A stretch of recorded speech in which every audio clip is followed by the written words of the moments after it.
क्या है? अव्ययपद। अगला प्रश्न है, मंजूषायाः अव्ययानि चित्वा रिक्त स्थानानि पूरयन्तु। मंजूषा से हेल्प बॉक्स से अव्ययों को छांटकर रिक्त स्थान पूरे करने हैं। वृक्षस्य डैश वानरः अस्ति। पेड़ के ऊपर बंदर है, तो ऊपर शब्द के लिए संस्कृत में कौन सा शब्द प्रयोग होता है? ऊपरी, ऊपर।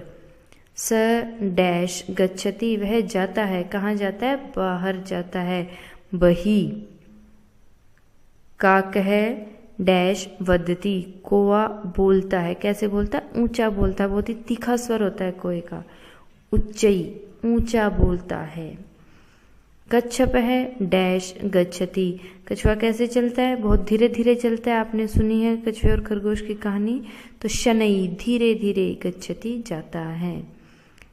कुक्कुरः डैश भ्रमति, कुत्ता घूम रहा है, कहाँ घूम रहा है? इधर उधर घूम रहा है, इतस्ततः।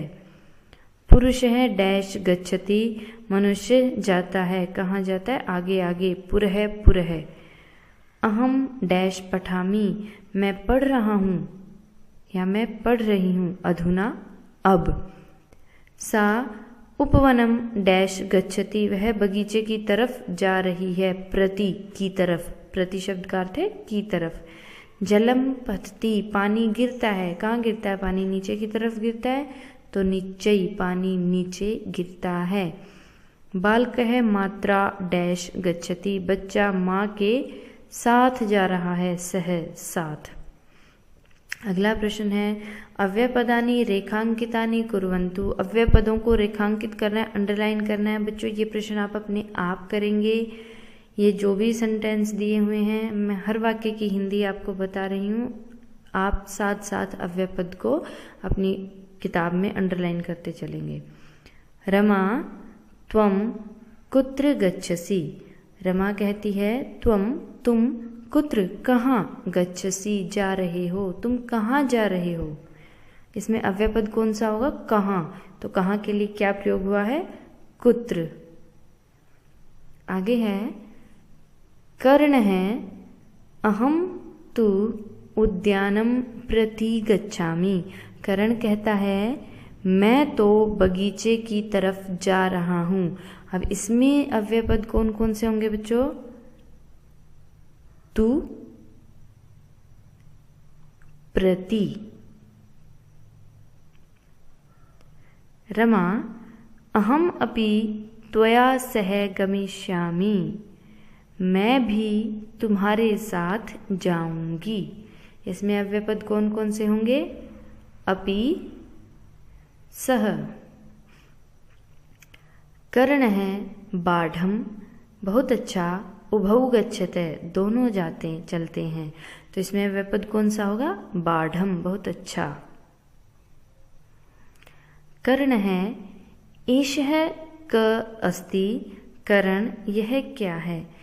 बच्चों इस लाइन में कोई भी अव्यय शब्द नहीं है। क्यों नहीं है? एषः पुल्लिंग है, इसको अगर हम स्त्रीलिंग में बदलेंगे तो एषा प्रयोग हो जाएगा।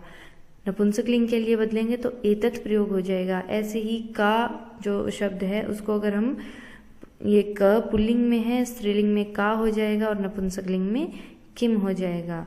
अस्ति क्या है? एक वचन है, द्विवचन में स्त हो जाएगा और बहुवचन में संति हो जाएगा। तो जो बदल सकते हैं वो अव्यय नहीं होते। आगे है, रमा एषः तु मालाकार है। रमा, ये तो मालाकार है, माली है। तो इसमें अव्यय पद कौन सा है? तू। स सदैव वृक्षाणाम रक्षणे तत्परः भवति। वह हमेशा वृक्षों की रक्षा के लिए तैयार रहता है। तो इसमें अव्यय पद कौन कौन से होंगे? हमेशा और तैयार। सदैव, तत्परः। कर्ण है, उचितम, ठीक है। यदि मालाकारः न भवेत् तर्हि उद्यानस्य शोभा अपि न भविष्यति। यदि माली नहीं होता तो बगीचे की शोभा भी नहीं होगी। अब इसमें अव्यय पद कौन से हैं? उचितम, ठीक है। यदि न तर्हि,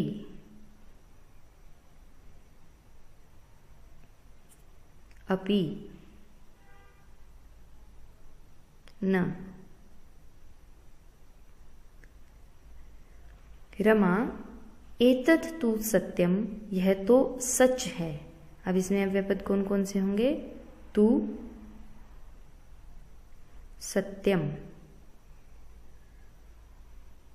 कर्ण है, स सदैव पादपान संततिः इव पालयति, वह हमेशा पौधों को संतति इव, संतान की तरह, अपने बच्चों की तरह, पालयति, पालता है। इसमें अव्ययपद है सदैव, इव। आगे है रमा, पश्य, स अत्र एव आगच्छति, देखो वह यहाँ ही आ रहा है।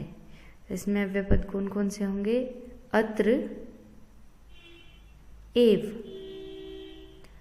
कर्ण है, आगच्छ, तम पादपानां विषये किंचित पृच्छाव, आओ तम उससे पौधों के विषय में कुछ पूछते हैं।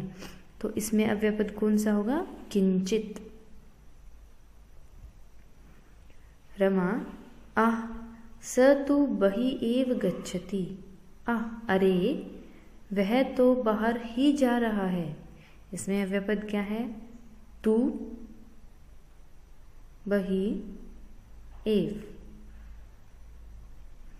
आगे है कर्ण है, परम आवाम शीघ्रम चलित्वा तम अनुसरावः, परम लेकिन हम जल्दी चलकर उसका पीछा करते हैं। तो इसमें अव्ययपद कौन से होंगे? परम, शीघ्रम।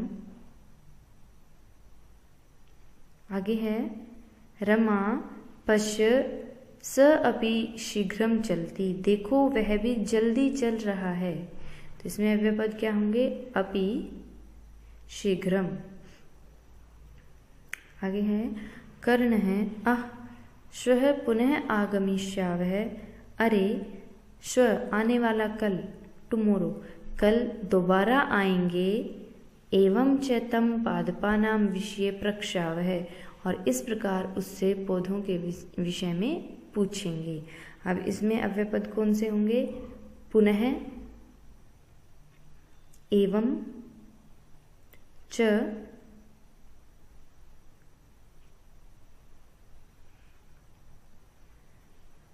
अगला प्रश्न है, मंजूषायां दत्तान शब्दान संयोज्य वाक्यानि रचयन्तु। मंजूषा में हेल्प बॉक्स में दिए हुए शब्दों को जोड़कर वाक्य बनाने हैं।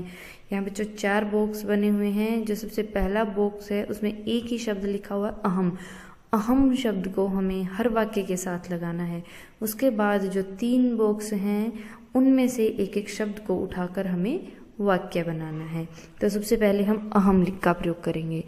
अब हमारे अगले बॉक्स में जो सबसे पहले शब्द दिया हुआ है अद्य, उसको उठाएंगे। अहम, अद्य, गृहे। उसके बाद हम जो भी क्रिया हमें उचित लग रही है हम वही जोड़ सकते हैं इसके साथ।